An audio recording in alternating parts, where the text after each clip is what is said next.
So ito ngayon mga kumartes ang pagkain ko ngayon. Meron tayong adobong atay yung kaninang tanghali, tapos nagluto ako ng tofu square 5 piraso, tapos 223 ata itong kanin grams, tapos meron tayong ice coffee. Ang gamit kong kape itong sugar free na Sunmig coffee. Nasa 40 calories lang siya mga kumarites, kaya ito kung hindi kayo maka let go sa 3-in-1. Ito, pwede to, Sunmig coffee. Sugar free siya, 24 calories lang. Kaya gumawa ako ng ice coffee. So, meron tayong ice coffee. 40 calories lang to mga kumartes.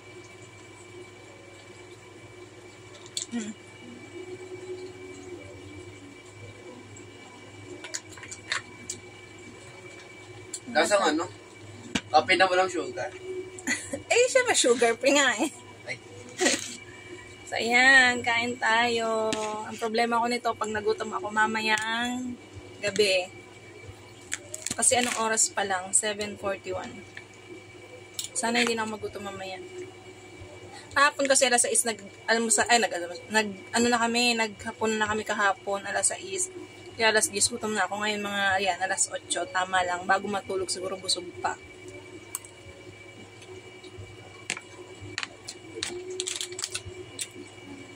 Ayan, Sunmig coffee. 74 ata yung ganito. 10 ang laman. 2 yung binili ko.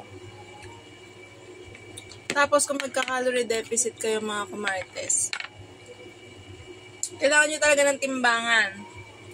Itong timbangan ng pagkain. Hindi pwedeng tansya-tansya lang. Para alam nyo kung anong ilalagay nyo doon sa record nyo sa MyFitnessPal. Effective talaga siya. Parang kanina nagtimbang lang ako kaninang umaga, 73.60. Tapos kanina, nung hapon, 73.20 pala. Tapos kaninang hapon, nagtimbang ulit ako. Yung walang laman ng tiyan. Ba, 73? 2 ang timbangan ko mga kumarites. Bakit ako sa inyo? Ito yung gamit kong timbangan. Kailangan din talaga may timbangan kayo na ganito para ma-monitor nyo yung timbang nyo. May 2 siyang battery. Dito. Ito ay digital. Kulay pink. Syempre, alam nyo naman ako, color pink. Tapos, meron akong isang manual. Ito yung isang timbangan ko na manual. Yan. Pag hindi ako masyadong naniniwala dun sa isa, dito ako nagtitimbang. Pag hindi ako naniniwala dito, dun ako sa isa nagtitimbang. Pero halos parehas lang naman sila ng sinasabi. So, kapag magka-calorie deficit kayo, yun ang kailangan nyo. Timbangan nito, at saka yung timbangan ng tao. Timbangan ng pagkain at timbangan ng tao para ma-monitor nyo yung timbang nyo. In fairness, sa lahat naman ng diet na ginawa ko, ito talaga umepekto sa akin. As in, 2 weeks pa lang ako nagaganto. 2 kilo na agad yung nabawas ko. Yun nga lang talaga ang kalaban nyo dito. Gutom. Kung paano lalabanan yung gutom. Kasi sanay tayong kumain ng kumain eh. Walang limit. Ito may limit. Hindi ka pwede na magpas sa calorie intake mo. Kaya tayo nalaki mga kumartes. Nalagpas tayo sa calorie intake natin. Kaya tayo lumalaki ng lumalaki. Pero pag monitor natin yung kinakain natin araw-araw, yung sapat lang, hindi tayo lalaki.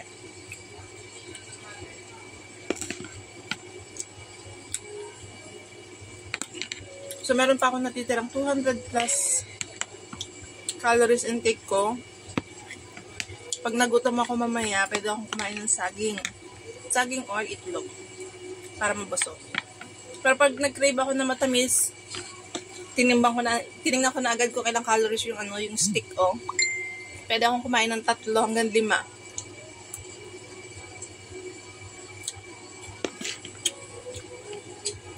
Pag nagka-calorie deficit kayo, huwag nyong pigilan yung sarili nyong kumain ng matamis, pero in moderate lang.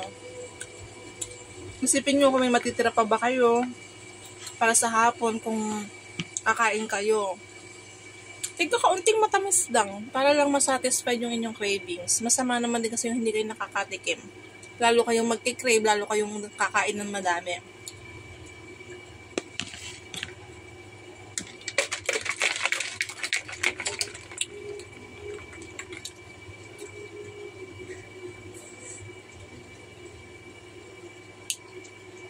Masarap siya, lasa pa rin kape, pero hindi matamis.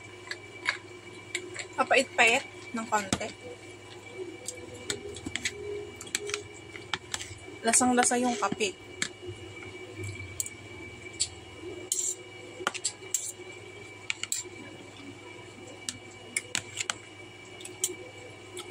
Ang gagawin ko pala, pag nitira kaming sinaing, lalagay ko sa plastic labo tapos lalagay ko sa freezer para mas mababa yung calories niya.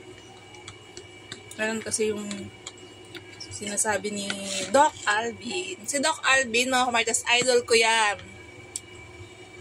Diyan ako nabobodol kay Doc Alvin. Doon sa Dermo Republic, sa Hikari. Diyan ako nabobodol. Pati itong sa pagka-calorie deficit, kay Doc Alvin ko din nakita.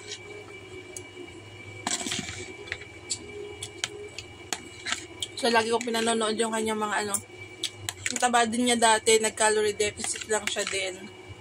Tapos, pag nakain siya sa restaurant, may dala siyang timbangan. Para matrack yung calorie niya. So, pagka nagka-calorie deficit kayo at nakuha niyo na yung gusto yung timbang, ako kasi, yung iba, nag-cheat day. Ako gusto ko, pagka nakuha ko na yung goal weight ko, tsaka lang ako mag-cheat day. Yung iba, tuwing Sunday, nag-cheat day.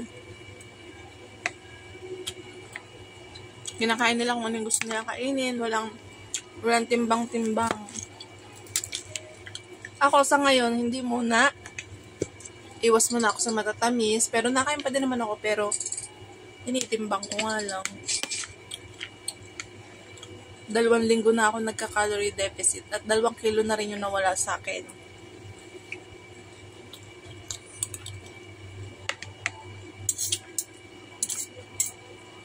Tingnan natin next week. Baka 70 kilo na lang ako.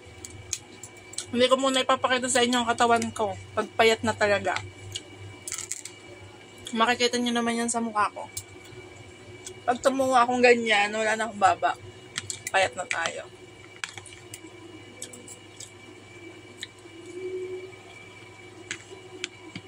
Dito pa lang sa meal ko, 600 calories na to. Pero busog na ako.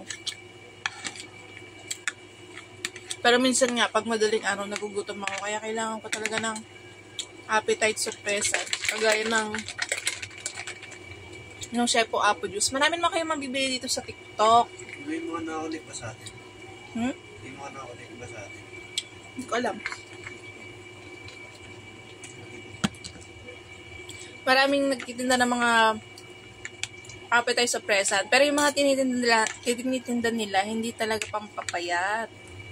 Ayun ay depende sa pagda-diet nyo nga. Ayun ay nakakatulong lang para hindi kayo magutom. Baka yung sabihin ng iba, kaya sila pumayat dahil sa iniinom nilang ganun. Hindi. Nakakatulong lang para pumayat. Baka kung sasamahan nyo ng proper diet at exercise, papayat talaga kayo.